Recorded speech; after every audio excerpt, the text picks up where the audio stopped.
Elle pensait que tu attendrais pour toujours. Elle pensait que tu resterais brisé, perdu, à courir après le fantôme de ce qui fut. Mais quelque chose a changé. Tu as cessé de t'expliquer. Tu as cessé de réagir. Tu n'as pas cherché de clôture. Tu es devenu la clôture. Et maintenant, ce silence est plus fort que n'importe quel mot. Cette croissance, c'est ce qu'elle n'avait jamais prévu. Parce que lorsqu'un homme s'éloigne, non pas pour blesser, mais pour devenir, la femme qui ne l'a pas valorisé ressent quelque chose de bien pire que le regret, l'inexistence. Il y a un moment que chaque homme affronte. Tu as donné le meilleur de toi. Tu es resté loyal, engagé, présent. Mais elle s'est éloignée. Elle a reculé. Elle a testé tes limites. Et quand tu as enfin cessé de courir après elle, elle n'a pas paniqué au début. Elle a peut-être même fêté ton absence. Parce qu'elle pensait que tu reviendrais. Ils reviennent toujours, n'est-ce pas? C'est à ce moment que beaucoup d'hommes se perdent en essayant de prouver leur valeur à quelqu'un qui avait déjà pris sa décision. Mais les stoïciens nous ont enseigné autre chose. Sénèque a dit: vous agissez comme des mortels dans tout ce que vous craignez et comme des immortels dans tout ce que vous désirez. Tu craignais de la perdre. Mais ce que tu aurais dû craindre, c'était de te perdre toi-même. Alors, qu'est-ce qui lui fait le plus mal lorsqu'elle ne t'a pas apprécié? Ce n'est pas la colère, ce n'est pas la supplication, ce n'est pas la vengeance. C'est ton silence, ta paix, ta transformation. Une femme qui ne t'a pas valorisé s'attend à du bruit. Elle s'attend à une réaction, à une crise, à une confession de minuit. Elle ne s'attend pas à du calme. Parce que ton immobilité transmet un message plus puissant que n'importe quelle parole. Je n'ai plus besoin de ta validation. Je deviens quelque chose auquel tu n'auras plus jamais accès. Ce basculement, quand tu cesses d'agir par douleur et commences à agir par principe, c'est exactement ça, le stoïcisme. Marc Aurèle a écrit: « Si quelqu'un peut me prouver que j'ai tort et me montrer mon erreur dans mes pensées ou mes actes, je changerai volontiers. Je recherche la vérité qui n'a jamais fait de mal à personne. Le vrai mal, c'est de persister dans l'auto-illusion et l'ignorance. Tu ne la blesses pas en devenant en colère. Tu la blesses en étant plus disponible à être manipulé. » 1. L'hypergamie est le test caché. Elle n'est pas simplement partie. Elle testait ta valeur, même inconsciemment. L'hypergamie n'est pas mauvaise, elle est naturelle. Mais lorsque tu bases ton identité sur son approbation, tu échoues au test avant même qu'il ne commence.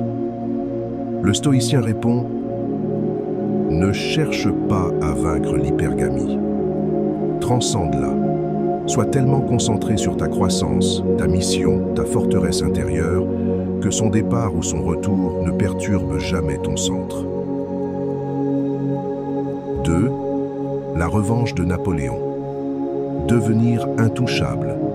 Napoléon Bonaparte a été un jour humilié par une femme qu'il adorait. Lorsqu'il est revenu victorieux, elle a supplié pour avoir son attention. Il lui a simplement adressé un signe de tête froid et indifférent. Puis s'est éloigné.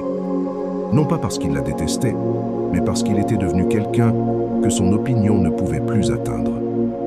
Ton équivalent moderne, c'est ton ascension personnelle. Pas pour te venger, pas pour la reconquérir, mais pour devenir inatteignable, non seulement pour l'ancienne version d'elle, mais aussi pour l'ancienne version de toi-même. 3. Cesse de te faire du mal. Le stoïcisme enseigne que nous souffrons plus dans notre imagination que dans la réalité. Tu rejoues le rejet dans ta tête. Tu analyses ses mots, ses messages, son silence. Mais tout cela, c'est une souffrance auto-infligée. Ce n'est pas seulement elle qui t'a blessé, c'est toi qui continues à te blesser en t'accrochant. Coupe le cordon. Pardonne-lui, pas pour elle, mais pour te libérer toi-même. Ce n'est pas une question d'être cruel, c'est une question d'être centré. Trop longtemps, tu as pris des décisions en fonction de ces réactions.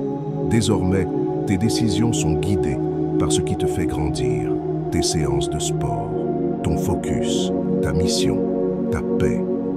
Ces choses ne te contentent pas d'attirer son attention, elles attirent celle de tout le monde. Voici l'ironie. Au moment où tu arrêtes vraiment de la poursuivre, elle commence à se poser des questions. Au moment où tu cesses de t'expliquer, elle commence à douter. Au moment où tu t'éloignes, elle commence à ressentir.